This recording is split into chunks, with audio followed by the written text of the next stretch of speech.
আমাদের একটা খুব কমন সমস্যা, সেটা হচ্ছে গ্যাস, পেটে ব্যথা, অ্যাসিডিটি। আর এটা আমরা খুব সহজেই ইগনোর করি। তো এটা কতটা বিপজ্জনক হতে পারে? গ্যাস অ্যাসিডিটি ডেফিনেটলি খুব কমন সমস্যা, এবং এগুলো হচ্ছে আমরা যেটা বলি সিমটমস। এগুলো হচ্ছে অনেক রোগের সিমটমস। কিছু কিছু রোগ ভয়াবহ নয়, কিছু কিছু রোগ খুব ভয়াবহ। যেমন গ্যাস অ্যাসিডিটি বদহজমেও হয়, গ্যাস্ট্রাইটিসেও হয়, পাকস্থলীতে আলসার হলেও হয়, ডিওডেনামে আলসার হলে হয়, গ্যাস্ট্রোইসোফেজিয়াল রিফ্লাক্স ডিজিজ যেটা আমরা জিআরডি বলি তাতেও হয়। এবার স্টামাক ক্যান্সার, পাকস্থলীর ক্যান্সারেও হয়। সেই জন্য বিভিন্ন রোগে এই সিমটমগুলো দেখা দেয়। সেই জন্য কিছু কিছু ক্ষেত্রে এটা ডেফিনেটলি খুব চিন্তার ব্যাপার, এবং সেই জন্য এটা আমাদের ক্ষতি অলওয়েজ দেখা দেয়। সাধারণত আমাদের গ্যাস বা অম্বল হলে আমরা সঙ্গে সঙ্গে একটা অ্যান্টাসিড খেয়ে নিই। তো এটা কতটা মারাত্মক হতে পারে? দেখুন, মারাত্মক দু তিনটে কারণের জন্য।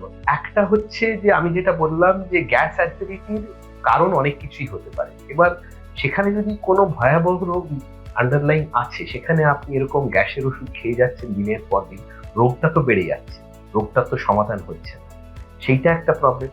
দ্বিতীয়ত হচ্ছে যে কোনো ওষুধেই সাইড এফেক্ট থাকে। সাইড এফেক্ট বলতে আমরা যেরকম প্যান্টোপ্রাজল অথবা র্যাবিপ্রাজল এই জাতীয় গ্যাসের ওষুধ যেগুলো রেগুলার অনেক সময় নিয়ে থাকি, এগুলোতে কিডনির প্রবলেমও হতে পারে, অনেক সময় বোনস উইকনেস হয়ে যায়, অনেক সময় আবার এগুলোর জন্য আমাদের ইন্টেস্টিনাল ট্র্যাক্টের যেগুলো ব্যাকটেরিয়া সেগুলোর চেঞ্জেস আসে। এসবের জন্য অনেক কিছু লং টার্ম প্রবলেম হতে পারে। সেই জন্য যে কোনো ওষুধই খুব লং টার্ম নেওয়া উচিত, স্পেশালি যেখানে ইন্ডিকেটেড নয়, যেখানে ঠিকমতো আন্ডারলাইন কি ডিজিজটা আছে, কি রোগটা আছে সেটাকে ডায়াগনোজ করা হয়নি, সেখানে আন্দাজে ওষুধগুলোকে নেওয়া একদম ঠিক। আচ্ছা, কি কি লক্ষণ দেখলে আমরা বুঝবো এটা গ্যাসের ওষুধ খেলেই ঠিক হয়ে যাবে, না আমাদের ডাক্তারের কাছে যাওয়া উচিত? দেখুন, কিছু কিছু টাইম তো লক্ষণ, এই যে সিমটম গুলো, এগুলো এত বেশি ডাইভার্স থাকে এবং এত রোগের থাকে যে এটাকে বলা মুশকিল যে এটা কোনো চিন্তার রোগ কি নয়, চিন্তার রোগ নয়।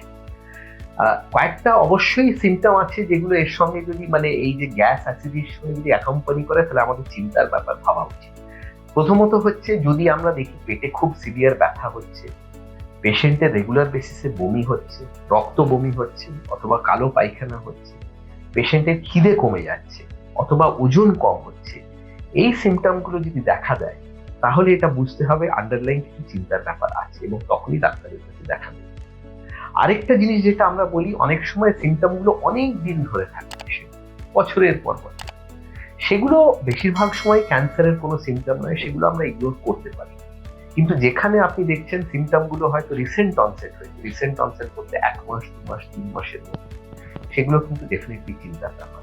এবং স্পেশালি যদি যে সিমটম গুলো আমি বললাম, যে ওজন কমে যাওয়া, খিদে না হওয়া, কালো পায়খানা হওয়া, বমি হওয়া, এগুলো যদি রেগুলার বেসিসে হয়, তাহলে অবশ্যই ডাক্তারকে কনসাল্ট করুন।